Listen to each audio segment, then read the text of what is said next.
भक्तों, राजकुमार कंस आ जाते हैं। राजा ने देखकर कहा, राजकुमार मैं क्या सुन रहा हूं, क्या प्रजाजन सत्य कहते हैं?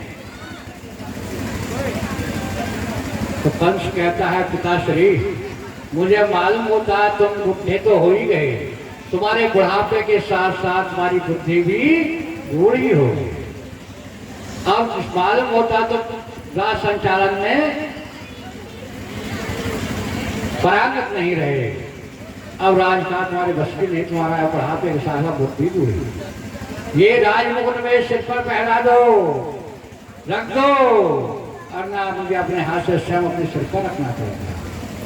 महाराज अभिषेक देखने लगे क्या कहता है, और देखते देखते पापी कंस ने अपने हाथ से मुकुट उतार करके अपने सिर पर धारण कर लिया।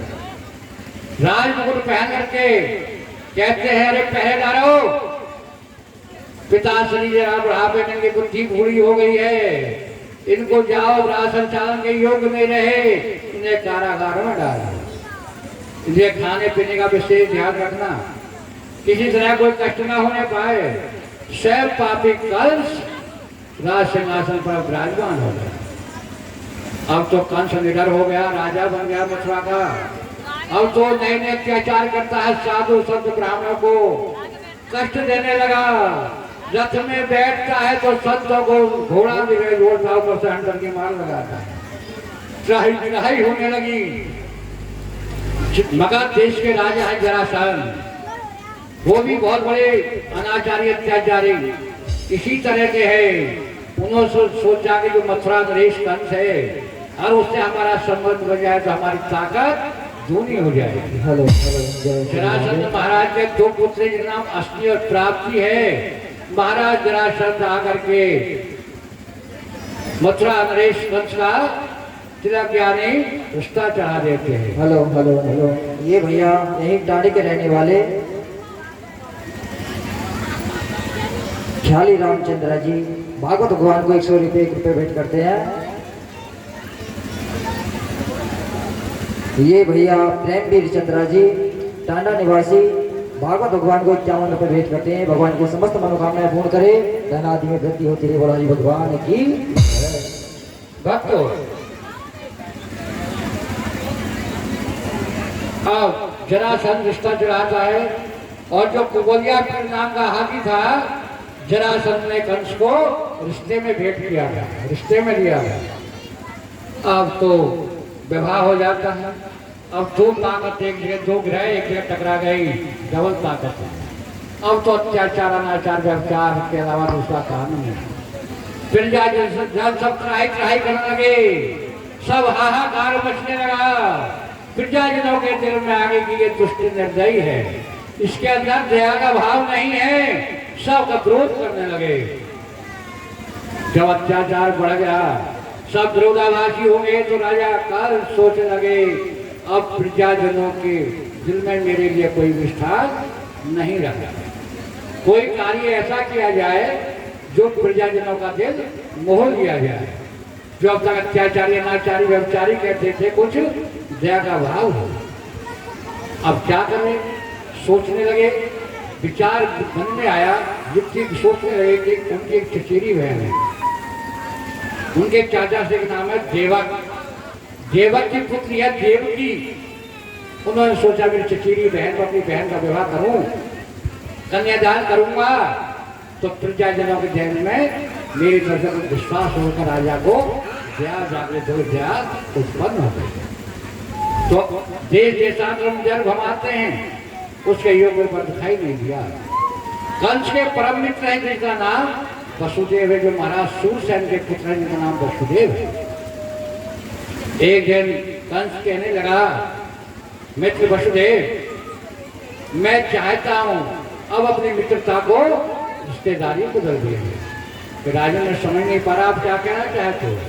मैं यही कहना चाहता हूँ, मित्रता को रिश्तेदारी बदल देना चाहिए। वो कैसे? मेरी बहन देवकी है, मैं चाहता हूँ अपनी बहन का विवाह तुम्हारे साथ कर दूं। वसुदेव ने कहा, राजन आप क्या कहते हो? आपको मालूम है मेरे 6 पत्नी और भी हैं, तो क्या जब 6 पत्नी तुम्हारे और हैं तो 7 के लिए तुम्हारे महलों विस्तार नहीं? या मेरी बहन तुम्हारे योग्य नहीं? या मेरी बहन आपको पसंद नहीं?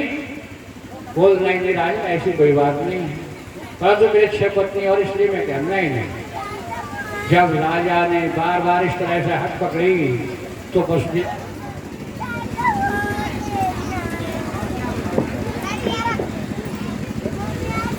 लगा तुमने जाने अत्याचारी क्या कुछ जुलूम है। ठीक है रानी जैसे तुम्हारी। तो भक्त हो महाराज कंस अपनी बहन देवकी का रिश्ता वसुदेव से करते हैं। उधर से महाराज सूरसेन अपने पुत्र वसुदेव के पास लेकर के सजा करके कहा मथुरा नगरी आ। मथुरा नगरी में आकर के बड़े धूमधाम से व्रत की चढ़त हुई। विवाह के कार्य औपचारिकता निभाई गई, विवाह संस्कार हुआ। दुष्ट पापी कंस ने अपने हाथों से अपनी बहन का कन्यादान किया। अब वसुदेव कहने लगे कि राजन अब हम अपने घर जाना चाहते हैं। 2 जान के बाद जब रात को विदा किया, कहा जाओ सारथी रथ सजा करके लाओ। सारथी रथ लेकर के आता है। सब रात की विदा हो गई और देवी को रथ में बैठा कर वसुदेव को बैठाया और साथ में हाथ नहीं साथ में नहीं करते। अपनी बहन को मैं अपने हाथों से विदा करूंगा, अपने हाथ से विदा करके पहुंचाऊंगा अपनी बहन को। अब रथ को आगे बढ़ा देता है, घोड़ा दौड़ने लगे और कंस बार बार पीछे घूम घूम कर लौट कर रथ को देखता है। कितनी सुंदर जोड़ी, कितना सुहाना जोड़ा है। मेरी बहन वसुदेव कितनी सुंदर जोड़ी है। फिर संसार के मारे खुश होने लगा, प्रसन्नचित्त हो गया और घोड़ा दौड़ाने लगा। जब रथ चलते चलते दियावान जंगल में पहुंचता है, उधर देवताओं में देख करके हाहाकार मचा। क्या दुष्ट पापी का भी पापा घट भरने में देर है। ये निर्दयी अब दयावान बन गया और इसके मन में यदि दया का भाव जागृत हो गया तो सब पापा घट नहीं भरेगा, इसके प्राणों का अंत नहीं होगा। तो माया श्री भगवान की माया, माता सरस्वती गाय मानव गंधनी आकाश मंडल से आकाशवाणी होती है। हे दुष्ट पापी, हे दुष्ट कंस जिस बहना को रथ में बैठा ले जाता है, इस बहना में तेरा काल छुपा जो तुझे नजर नहीं आता है।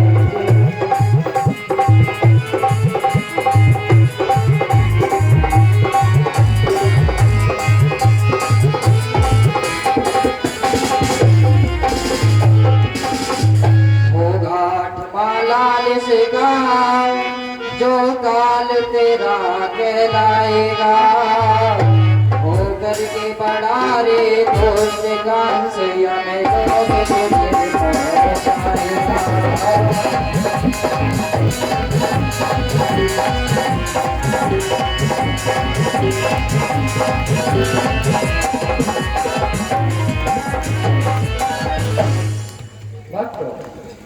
जब आकाशवाणी हुई कि दुष्ट पापी कंस जिस बहना को बैठाए लिए जाता है, इसमें तेरा काल छिपा हुआ है, इसका 8वां लाल तेरा काल होगा। इतना सुनते ही कंस घबराने लगा। आकाश को निहारता है, पृथ्वी निहारता है, चारों दिशा को निहारता है। कहने लगा अच्छा, मेरे आस्तीन में सांप पड़ रहा था, ये मेरी बहन नहीं, इसी के द्वारा मेरे प्राणों का अंत होगा। तो दुष्ट पापी कंस रथ को रोक लेता है और देवकी के केस पकड़कर नीचे खींच लेता है मारने के लिए। जैसे कंस ने देवकी को केस पकड़ नीचे खींचा, यहां से तलवार निकाली, तुरंत वसुदेव रथ से कूदकर बीच में आ जाते हैं। देव को बचाने लगे तो झट से ही कंस देवकी को छोड़ा वसुदेव को मारने के लिए दौड़ा। जब वसुदेव पे प्रहार करना चाहता, देवकी उठकर बीच में आ जाती है, कहती है तो सावधान, कैसी मेहंदी कैसा सिंदूर। अरे कैसी मेहंदी कैसा सिंदूर, श्रृंगार कहाँ और राज कहाँ, पति देव के जब प्राण परे हो तो फिर पति देव राज कहाँ।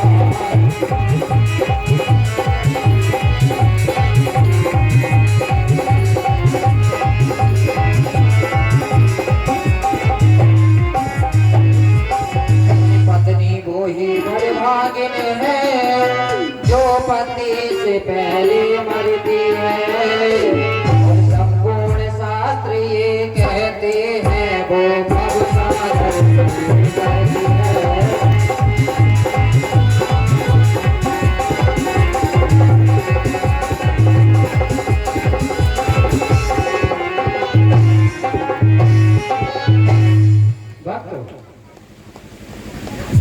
जब वसुदेव मारने के दौड़ा तो देव बीच मार कहते भैया किसकी कैसी मेहंदी कैसा सुनूं, अभी तुमने मुझको इतने लाल प्यार के साथ विवाह संस्कार कराया, मेरे हाथों की मेहंदी ना छुटी, और आज मेरे हाथों की मेहंदी ना छुटी मेरा सिंदूर मिटाना चाहता है। इससे पहले मेरा प्राणांत कर, मेरे होते तो मेरे पति से हाथ नहीं लगा सकते। वसुदेव कहते हैं कि कंस तुम्हारा मेरा मित्रता का भी रिश्ता रहा है, भाव रहा है, तुम जानते हो जो वसुदेव कहता है सो करता है, करनी और कथनी मेरी एक समान है।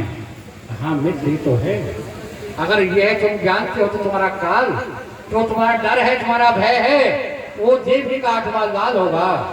मैं वचन देता हूँ, वादा करता हूँ, जो इसकी संतान होगी सर्वप्रथम तुमको भेंट की जाएगी।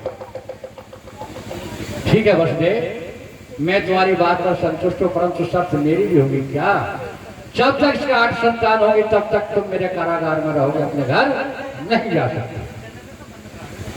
तो आज दुष्ट पापी कंस देव के अथवा वसुदेव को जेल खाने में बंद करा देता है, हाथों में हथकड़ी, पैरों में बेड़ी, गले में तुम डलवा दिया और 7 डोरी अंदर जेल खाने में बंद करा दिया। पहरेदारों पहरा जरा शक्त रखना, परंतु खाने पाने का विशेष ध्यान रखना। पहरेदार पहरे पकड़े हो जाते हैं। समय व्यतीत होता गया, महारानी देवी के प्रथम संतान का जन्म होता है, बच्चा रोने लगा। पहरेदारों ने कहा राजन देवी के प्रथम संतान का जन्म हो गया। लाला को देख करके देवी बड़ी प्रसन्न हुई और दुष्ट पापी कंस की याद आते ही वो कांपने लगी, थकाने लगी। वसुदेव कहते हैं देवकी लाओ इस पुत्र को मुझे दो, मैंने वचन दिया है वसुदेव कंस को, वसुदेव कभी अपनी वचन से विमुख नहीं होगा। माता का हृदय पुत्र के कारण मैया चित्कार मार मार कर रोने लगी। उधर पापी कंस दरवाजे पर आ जाता है, चल रहा वसुदेव लाओ तुम्हारी संतान कहाँ है, कि हाँ राजा लाता जार के गोद में बेटा दे दिया। कंस देख करके कहने लगा, रे भाई कितना सुंदर कितना सलोना है,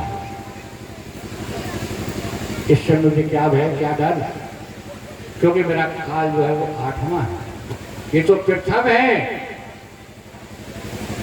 कंस के दिल में दया उत्पन्न हो गए, लो वसुदेव भेजा, इस सब को डर भय नहीं है, देवी को देखो। देवताओं ने सोचा कि इसके मन में मोह जागृत हो गया, दया का भाव जागृत हो गया, दुष्ट पापी कंस के प्राणों का अंत नहीं होगा। तुरंत देव ऋषि नाराज बीड़ा बजाते आ जाते, कहा कि कंस तुमने ये क्या कर दिया, प्रथम पुत्र वापस क्यों दे दिया, कि देव ऋषि का तो काल 8वां है। 8वां अच्छा, उन्होंने अष्टदल कमल निकाला, मेरा कंस गिन लो, 1 2 3 4 5 6 7 8, जरा इधर से गिनो, 1 2 3 4 5 6 7 8, जरा 20 से गिनो, बताओ 8वां कौन सा मानोगे, 8वां कौन सा मानोगे। कंस की फैसले से ले लिया और टांग पड़े घुमाकर पत्थर मारता है, धड़ा बच के प्राणों का अंत हो गया। मैया चित्कार मार मार कर रोती है, वसुदेव जहर मार मार के खाना पड़े, रोते हैं, चिल्लाते हैं। निर्दयी को दया नहीं आई। इसी तरह से देव जी के एक एक करके 6 पुत्रों का प्राणों का अंत। जब 6 पुत्रों का अंत हुआ, मैया चित्कार मार मार कर रोती हैं देव जी। वसुदेव रोते हैं, चिल्ला पृथ्वी सिर पटक पटक के मारते हैं, परंतु क्या करें, निर्दय की जेठ के खाने बंद है। संयोगवश देव जी का 8वां गर्भ हुआ। 8वां गर्भ हुआ जब 6 पुत्र मारे गए तो सब देवता घर देवांगनाएं भगवान श्री विष्णु शरण जाते, प्रभु त्राही माम त्राही माम त्राही माम।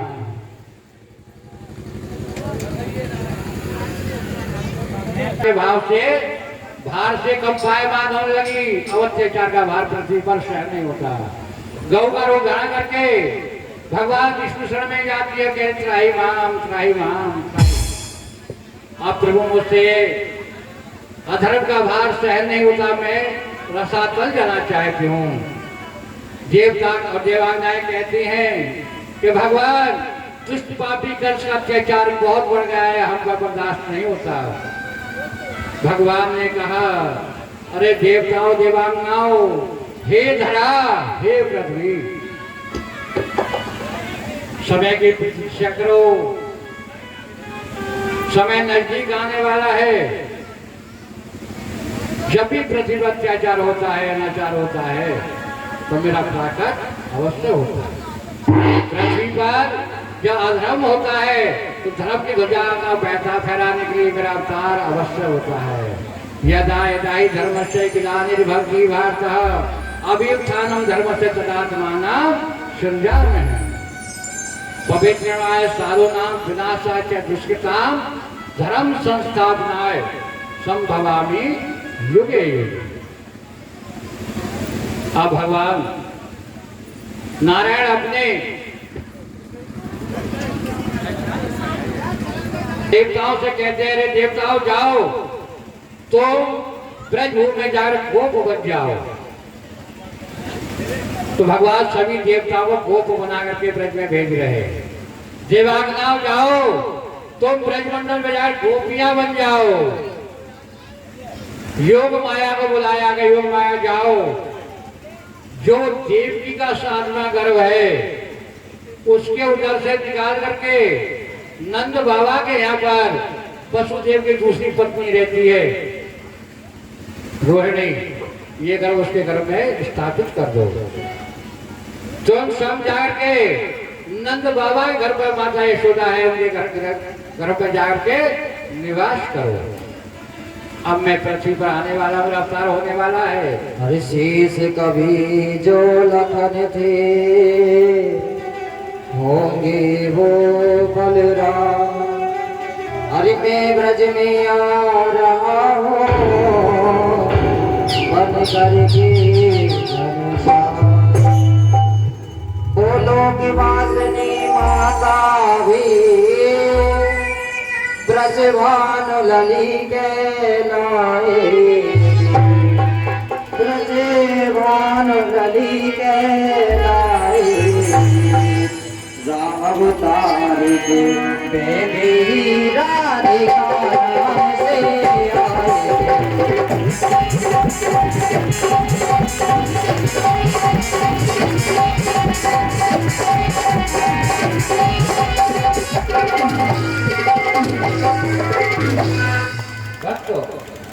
जिस समय त्रेता युग में भगवान श्री राम अपने अनुज भ्राता लक्ष्मण के साथ माता सीता के साथ 14 वर्ष के वनवास में गए थे, तो लक्ष्मण जी ने अपने बड़े भाई राम की बहुत सुश्रद्धा सेवा की। 14 साल तक लक्ष्मण जी ने निद्रा का मुख नहीं देखा था, सोए नहीं थे। पूरे दिन भगवान की सेवा में रहते और पूरी रात भी भगवान का पहरा लगाते। 14 साल तक लक्ष्मण जी ने नींद का मुख नहीं देखा था, भगवान की सेवा में चलते रहते। भगवान राम ने कहा, भैया लक्ष्मण तुम आराम करो, सो जाओ।